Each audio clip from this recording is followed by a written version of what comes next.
On this page, we'll talk about interpreting the p-value.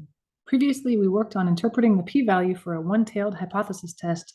Now we'll work on interpreting the p-value for a two-tailed hypothesis test. So let's recall the example from the previous page about health insurance coverage. According to the Kaiser Family Foundation, 84% of children aged 8 to 18 has internet access at home as of 2009. Researchers wonder if this percentage has changed since then. Oh, I don't think we meant this. I think we meant internet access. No. Oh, well. The test then follows the hypothesis. The null hypothesis P equals 0.84, so that the percentage is staying the same in the future.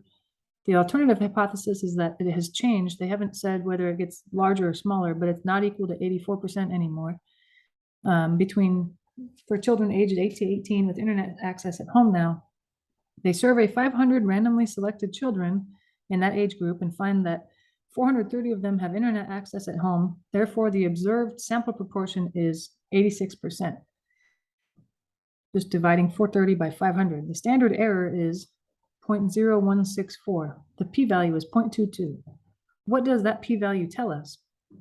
Let's start by thinking about the sample distribution to make sure we understand what 0.22 describes.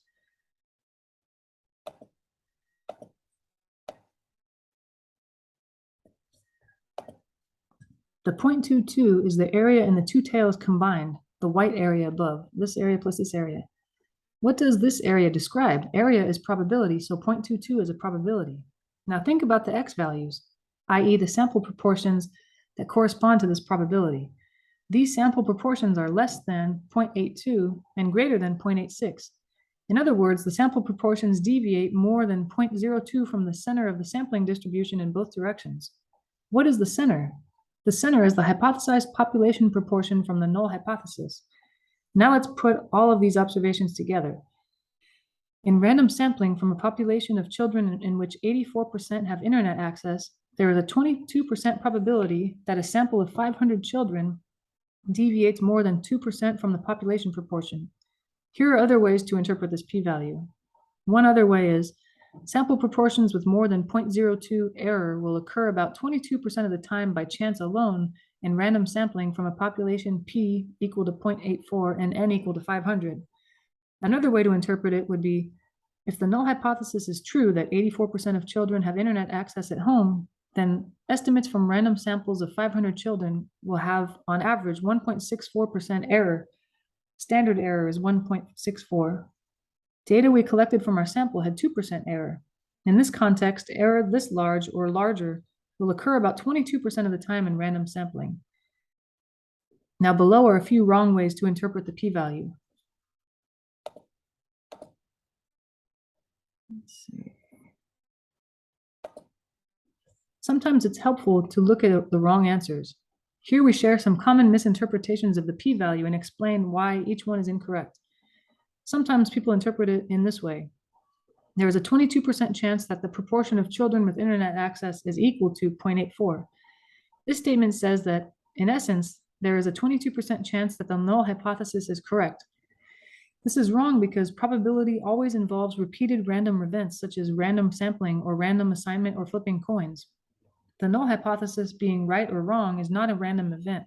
The null hypothesis is either right or it is wrong. It cannot have a 22% chance of being right or wrong.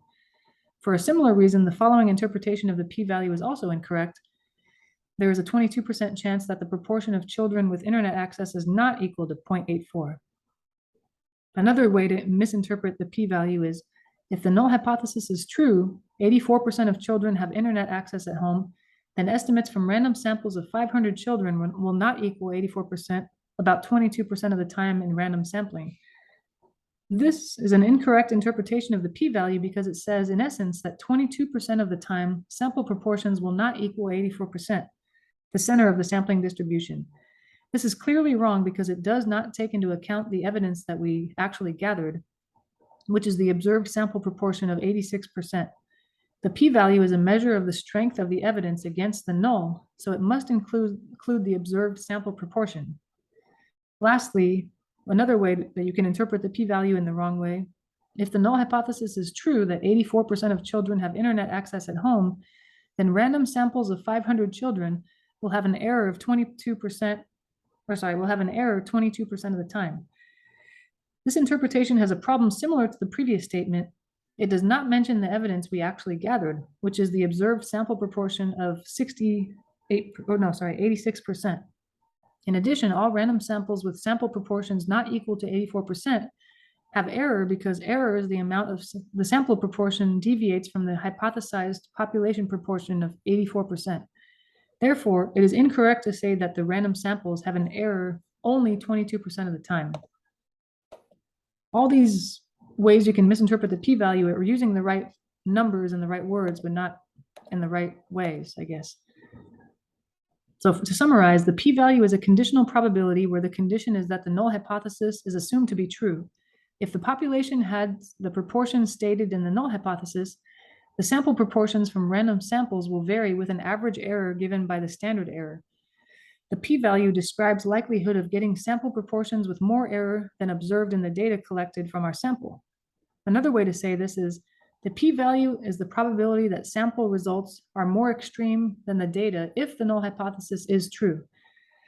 The phrase, quote, as extreme as or more extreme than, unquote, means farther from the center of the sampling distribution in the direction of the alternative hypothesis for a one-tailed test and in both directions for a two-tailed test. More generally, we view the p-values as a description of the strength of the evidence against the null hypothesis and in support of the alternative hypothesis. But the p-value is a probability statement about random samples coming from the population described by the null hypothesis. It is not a probability statement about whether the null hypothesis is true.